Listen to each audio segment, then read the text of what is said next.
A missing $200,000 Star Wars Lego collection has set off a crime mystery and several legal battles and an internet crusade that has just exploded across social media. You probably know exactly what I'm talking about. It all started when an Oregon family entrusted a franchise of a chain called Bricks and Minifigs to sell their Star Wars Lego set on consignment. But the franchise was apparently sold, and Lego owners claim they never got their Lego, they never got any payment. So the family apparently sued the franchise, claiming their agreement was breached. That Bricks and Minifigs stole, they claim stole the Lego collection. That was the allegation. And in a statement, the Bricks and Minifigs Corporation says the family's collection was not located in the store when they took it over and they did an inventory. They've since parted ways with the Oregon franchise.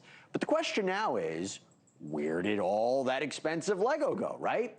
Enter YouTuber Reckless Ben, real name Ben Schneider, who got involved in the case. Now, he apparently traveled to Utah, where the franchise executive lives, and reportedly started documenting the interactions with him. And all of this went viral. There was body cam footage because the executive had called police several times. It led to Ben getting arrested, charged with misdemeanors twice. Again, those interactions captured on body cam footage. And now Bricks and Minifigs has also filed a lawsuit against Ben, claiming that he created online content to harass and injure. They also claim that this was a form of racketeering. So there's a lot of legal issues here. We still don't know where the Lego set is. Is this worth all the trouble? Joining me now, lucky to have him, Reckless Ben himself, Ben Schneider. Thanks for taking the time. I really appreciate it. I got to ask, how did you get involved in this, and what made you want to get involved in this? So I just basically make YouTube videos trying to solve crimes that the police can't solve. And when I looked at this story, it seemed like there was such a crazy, thing. It's so obvious this family gave their life savings Lego Star Wars collect to the store and then didn't receive the money back. So that just seems like theft. And it just seemed like such an obvious injustice that I had to get involved. And talk to us about what happened. You go to Utah. Law enforcement has claimed that you crossed the line, that you were harassing this executive. And it ended up with you getting arrested. What's your take on this? Oh, we did cross the line. So first, we tried to sue him and serve him court papers to take him to court. And they got us for stalking charges because I went from California to Utah to serve him these papers. It was insane. We got the cops calls, I think, like 6 or 7 times that day. And they were basically like, he doesn't want your papers, and if you don't leave now, we're going to arrest you. And I think they kept saying that they were fake court papers, what they kept saying. The body cam footage actually just released publicly. I think someone hacked the police department and just released all the body cam footage because it's becoming such a big deal. But that happened today, right? Yesterday. They hacked it yesterday. And so this is like breaking news, but in the thing, they keep saying that the court case is fake. And then you can see the police officer actually calls the court and they verify it's real. And after they verify it's real, then they arrest me.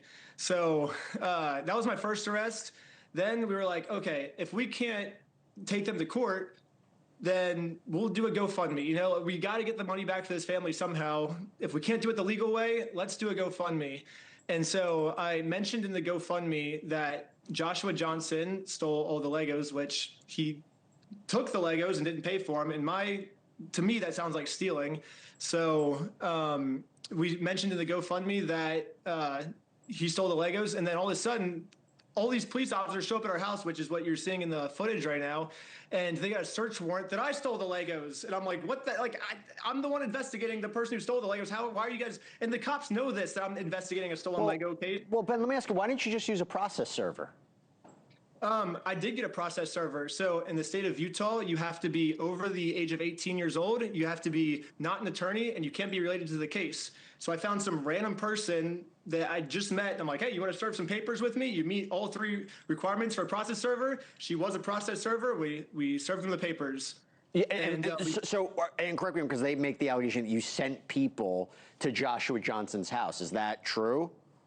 Yeah, of course. Yeah, okay. But we didn't do anything. It's not illegal to send someone to someone's house, especially if we're in a business dispute with each other. It's normal that people in a business dispute would interact with each other, you know? So, well, what's the latest in the legal cases? Are you facing any charges? Yes, we got a charge for stalking because I tried to serve them. We got a second charge for stalking. They didn't find any Legos in our house, obviously, but they charged me for stalking for the creation of a GoFundMe. I think I got like residential picketing or something, which was some weird charge. That's just the beginning of the charges, though. That's just what's released. There's some unreleased stuff that's coming out soon where they said that I threatened to burn down the building, bomb the building, shoot everyone inside, and now they're getting me on felony charges, which obviously I sent the police all the raw footage of all my interactions with the CEO so they could clearly see, and they watched the footage. They saw that I never made these threats, and they're still charging me anyways for it. So I don't know why they're doing this, but something's happening that I can't explain. Are you represented by a lawyer right now? Are they fighting this? So when I was doing all this, I was just some like broke YouTuber. I didn't have money to hire a lawyer. So that's what everyone said. Like, why didn't you get a lawyer? And I'm like, well, I didn't have money. But now there's an overwhelming amount of support on the internet right now. And the best lawyers in the world are reaching out to me. So I'm about to hire some of the best lawyers like ever.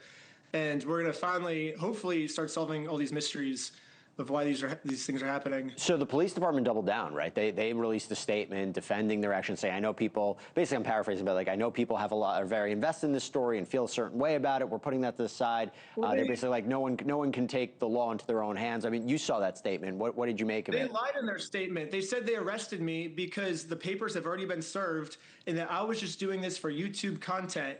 And then the body cam footage they hacked to the police station, released the body cam footage, and you can see in the body cam footage, the police verifies with the court and says, this is a real case? And the court says, yeah. And then he says, so these papers still have to be served? And she says, yes, the papers have not been served yet. They have to be served. And then in the official police report, they said, that's the reason we arrested Ben, because they already were served, and he was just recreating this as to harass Josh. So everything's a complete lie of what they're saying. So I saw that there was, in the body cam, an individual who was claiming to be kind of like a cleric, kind of like a church official. Is that somebody that was affiliated with you, that was trying to go to the house under maybe not the most accurate of pretenses? So I met him literally like 10 minutes before we sent him to Josh's house. Well, we didn't really send him to Josh's house. We showed him the video, and then he wanted to go to Josh's house because the video we played for him, he basically swears to God that he will give the Legos back. And he's a dedicated, devout Mormon. And so we thought that if he swears to God and then doesn't give the Legos back like he promised, that's going to send him to, the Mormons believe in a thing called the outer darkness.